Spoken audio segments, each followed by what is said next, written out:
안녕하세요. 진로 결정을 새로 하여 바쁜 나날을 보내고 있는 꿈 많은 암스자입니다. 계속 책 읽고 드라마 보고 영화 보고 또 만화 보면서 스토리들을 흡수하고 있어요. 왜냐면 제 새로운 꿈이 바로 스토리텔러이기 때문이죠. 드라마 작가나 웹소설 작가가 되고 싶다는 뜻이에요. 처음에는 스토리텔러라기보다는 그냥 드라마 작가가 되고 싶었어요.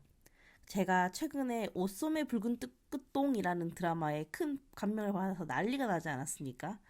이제 그 드라마는 대본을 너무 잘 써서 배우들 연기가 안 보이더라고요. 연기 되게 잘하시는데. 그래서 나도 이런 이야기를 사람들에게 하고 싶다. 이런 감동을 주고 싶다. 그래서 미루고 미룬 드라마 사랑의 불시착을 보기 시작했어요. 그런데 사랑의 불시착이 너무 재밌는 거예요. 보고 있는데 현민 씨랑 손예진 씨 결혼 발표 났죠? 난리 났어요, 저. 드라마 작가 지망생으로서 막 뜯어가면서 봤어요. 근데 그 드라마는 플롯이 잘 짜여져 있고 스토리의 힘이 드라마를 촘촘하게 끌고 가더라고요. 공부하는 마음으로 두 번을 봤는데 두 번째 보니까 그냥 하는 소린 줄 알았는데 대사 하나하나가 복선이구나. 버릴 대사가 하나도 없구나 싶어서 또 감동받았어요. 그래서 이렇게 재미있는 이야기를 지어서 들려주는 스토리텔러가 되고 싶다는 생각을 했죠. 근데 문제는 노트북 펼쳐놓고 뭔가 쓸 준비는 다 했어요. 물 준비, 커피 준비, 간식 준비, 모든 게 준비 완료. 그런데 아무 생각도 안 나요. 사건이 벌어져야 되는데 무슨 사건이요? 제 드라마 주인공도 북한으로 보내버릴까요? 큰일 났다. 머리에 아무것도 든 게 없어서 쓸 수가 없다는 걸 깨달은 저는 유튜브에 스토리텔링을 검색해서 영상을 왕창 봤어요.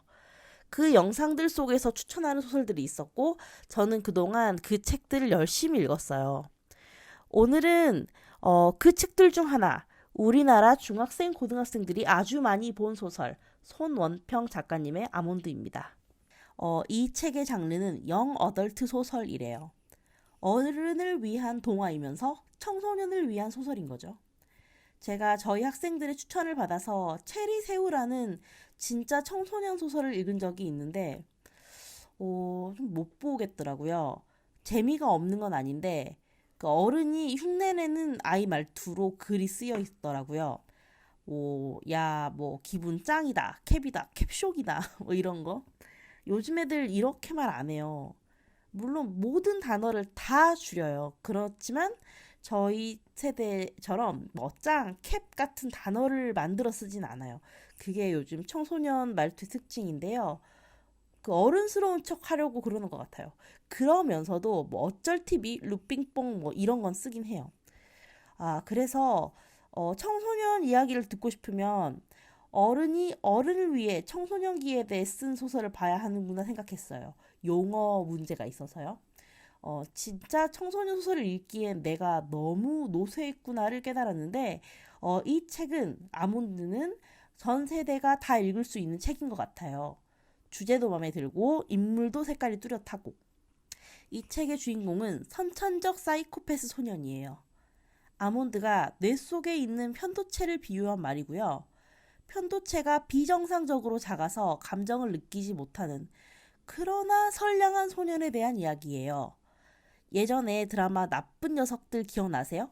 김상중 씨, 마동석 씨, 강혜원 씨, 박혜진 씨 나왔던 그 드라마요. 그 나쁜 놈들이 경찰이랑 공조해서 더 나쁜 놈을 잡는 이야기였는데 그때 박혜진 씨가 사이코패스 역할을 맡았었죠. 그 드라마에서 박혜진 씨는 어떤 끔찍한 살인범죄의 용의자라고 의심을 받는데 문제는 박혜진 씨 역할이 자기가 정말 그 피해자를 죽였는지 안 죽였는지 그 순간을 기억을 못한다는 거예요. 드라마 속 사람들이 박혜진 씨를 사이코패스 살인범이라고 손가락질하고 공격하고 막 그러는데 드라마를 지켜보는 시청자들은 감정을 못 느낀다 뿐이지 좀 착한 것 같은데 저렇게 착한 박혜진이 정말 사람을 죽였을까? 하는 의문을 가지게 되는 거죠.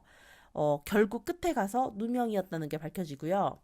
그게 밝혀진 후에 세상에는 죄를 짓지 않고 살아가는 사이코패스가 더 많다는 기사가 떴던 기억이 나요. 이 소설의 주인공 선윤재도 이런 선량한 사이코패스예요. 웃지도 울지도 놀라지도 혹은 두려워하지도 않지만 항상 논란의 중심에 서죠. 이런 일이 있는데 왜 아무런 표정을 짓지 않고 옆에 멀뚱멀뚱 서 있어? 너 미쳤어? 이상하다. 이런 얘기 듣는 거죠. 그렇지만 결국 작은 죄 한 번 짓지 않던 이 사이코패스 윤재가 결국 사람들과의 인간관계를 통해 인간성을 회복하고 남을 위해 희생도 하고 사랑도 느끼고 결국 문제가 있던 그 편도체마저 잘하는 양상을 보이는 것으로 끝이 납니다. 이 책은 모든 게 좋게 행복하게 끝이 난다는 점이 좋았고 또 소외된 사람들에 대한 오해에 대해 이야기하는 게 좋았어요. 그리고 등장인물이 많지 않은데 그 한 명 한 명이 버릴 것 없이 자기 역할을 확실히 한다는 점에서 스토리텔링에 대해서도 많이 배웠고요. 제가 이 책을 책상에 올려놓으니까 학생들이 저도 저 책 아무도 읽었는데 하는 거예요. 근데 애들은 무서웠다, 깨름칙했다라는 반응이 훨씬 많더라고요. 그래서 애들은 애들이구나 싶었어요. 저는 아름다운 동화라고 느꼈거든요. 이 정도로는 무섭지 않아요. 무서운 근처에도 안 가는데 애들은 역시 모든 걸 다 아는 척해도 그렇지 않아요. 애들은 애들이라 뭐 칼부림 나고 실려가고 하는 내용이 좀 버거웠나 봐요. 이렇게 의외로 애들이 귀여울 때가 있어요. 역시 제가 훨씬 강자고 어른이니까 제가 조심해야 돼요. 예전에 좀 어린애들을 가르친 적이 있는데 애들이 대공황이 뭔지를 모른다는 거예요.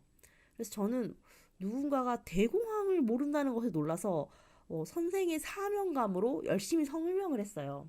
설명을 하다 말 중에 대공황이 딱 터진 그날 11명의 투자자가 자살을 했어 라고 했는데 애들이 자살이라는 말에 너무 놀라는 거예요. 그래서 뭐야 왜 이래 뭐 자살 처음 들어봐? 하고 저는 넘어갔는데 애들이 그날 밤 자살이란 말이 너무 무서웠는지 악몽을 꿨다고 하더라고요. 그래서 그때 애들은 내가 생각했던 것보다 더 어리고 여리구나 했었어요. 이 책은 저같이 나이가 들어서 웬만한 사건 사고에 놀라지 않는 사람들이 읽어야 아름답게 느낄 수 있을지도 몰라요. 첫 장면부터 흉악범죄 사건 장면으로 시작하거든요. 그날 밤 한 명이 다치고 6명이 죽었다 라는 문장으로 소설이 시작해요. 그리고 우리의 사이코패스 주인공 소녀는 당연히 털끝 하나 다치지 않고요. 그럼 독자들이 어떻게 생각하겠어요? 저 사이코패스가 사람들을 죽였구나. 한참 후에 사건의 전말과 진범이 밝혀져요. 주인공 소녀는 가족들과 놀러 나갔다가 악에 바친 범죄자에 의해 가족을 몽땅 잃은 피해자일 뿐이라는 것을 알게 되죠. 이게 이 소설의 작은 반전이에요. 독자들은 나는 청소년 소설을 읽는 착하고 동심을 잃지 않으려고 노력하는 식자층이야. 나는 편견이 적을 편이지 라고 생각하고 책을 읽다가 주인공 소년한테 확 미안해지면서 나도 어쩔 수 없는 편견에 가득 찬 인간이구나 부끄럽다라는 생각을 하게 되는 거예요. 그 뒤에도 이 사이코패스 소년은 작게라도 나쁜 짓을 하지 않아요. 감정이 없을 뿐 악의도 없거든요. 누구를 위해 무언가를 하지도 않지만 누군가가 슬프도록 혹은 괴롭도록 어떤 행동을 하고 싶다는 마음도 없어요. 그저 나는 남들과 다르구나. 나는 왜 이럴까 생각하며 자기 일상을 살 뿐이죠. 읽으면서 우리가 나쁜 짓을 하는 것은 감정만으로 하는 것이 아니다. 남의 고통을 공감하지 못하기 때문에 나쁜 짓을 할 수 있다는 말은 아주 단편적인 것이다 라는 생각이 들었어요. 남의 고통에 공감을 할 수 있어도 남에게 고통을 주려는 의도가 있어야 나쁜 짓을 하죠.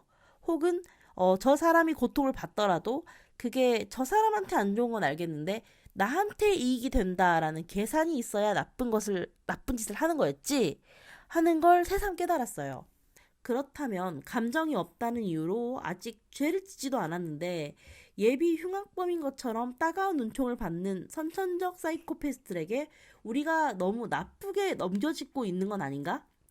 우리가 나쁘다 이런 생각뿐만 아니라 우리가 생각을 하다 만다. 충분히 여러 가지 면을 고려하지 않고 남에 대해 판단을 해버린다 싶더라고요. 그러다 이 소녀는 마지막에 숭고한 희생을 하게 됩니다. 자세한 이야기는 비밀인데요. 이 작품이 잘 쓰였다고 생각하는 이유는 사이코패스가 남을 위해 희생을 한다고? 이상하잖아요. 그런데 그게 납득이 가도록 소설 내내 스토리를 잘 쌓아가요. 독자들을 설득하는 거죠. 얘가 이러이러한 삶을 살았고 이러이러한 일이 있었기 때문에 결국 이런 희생까지 하게 된다. 훌륭합니다. 저는 좀 더 상업적이고 가볍고 말초적인 이야기를 하는 스토리텔러가 되고 싶은데요. 그 이유는 이렇게 어려운 이야기로 시작해서 힐링을 주는 이야기를 만들 자신이 없어요. 덜 착한가 봐요. 저는 그냥 재밌는 얘기 하고 싶어요. 하지만 독자로서 정말 잘 읽었습니다. 제가 지금껏 범생이로서 재미없고 유익함을 추구하는 삶을 살아왔음을 아주 후회하고 있지 않습니까? 저는 정말 20대 내내 내가 나라를 구하지 않으면 내 인생은 아무 의미도 없는 거라고 생각했어요. 그래서 제 앞에 놓인 책이 어려울수록 인류의 고통에 관한 것일수록 더 집착하고 파고들었죠. 그때 저는 지금보다 훨씬 아는 게 많고 재미없고 뭐 그런 사람이었어요. 그리고 그땐 그런 제가 좋았어요. 아무나 재미없고 아는 거 많을 수 없다 얘들아. 이런 마음. 근데 저는 요즘은 또 그런 사람들한테 별 관심이 없어졌어요. 제가 좀 컸나 봐요. 그런 식으로 의미 있는 삶을 살거나 똑똑하고 싶지 않아졌어요. 그만큼 남을 보면서 왜 저렇게 의미 없이 살지? 라는 생각을 안 하게 되기도 한 거죠. 저는 이 순간 저와 여러분이 즐거우면 된 것 같아요. 앞으로도 사람들이 그냥 저로 인해 재밌었으면 좋겠어요. 저도 저의 즐거움을 추구하는 독서를 이어갈 예정이에요. 북튜브로 만들기 참 적절하지 않아요, 이 책은. 왜냐하면 소설은 스토리가 전부인데 그 스토리를 말해버림으로써 작가님께 폐를 끼칠 것 같다는 걱정이 들어서요. 그래도 저는 한동안 이렇게 문학을 읽을 것이기 때문에 종종 문학 작품을 들고 오겠습니다. 사실 제가 요즘 드라마랑 그 애니메이션 스토리 구성 공부하느라 진짜 바빠요. 뇌를 너무 많이 써서 하루에 12시간씩 자요. 그래도 즐겁습니다. 그리고 동시에 괴롭습니다. 창작의 고통을 겪고 있는 거죠. 하지만 제가 언젠가 사랑의 불시착이나 도깨비 같은 재밌는 이야기를 만들 수도 있잖아요. 그런 이야기로 모두를 즐겁게 해드릴 수 있길 여러분 함께 응원해주세요. 또 만나요. 바이.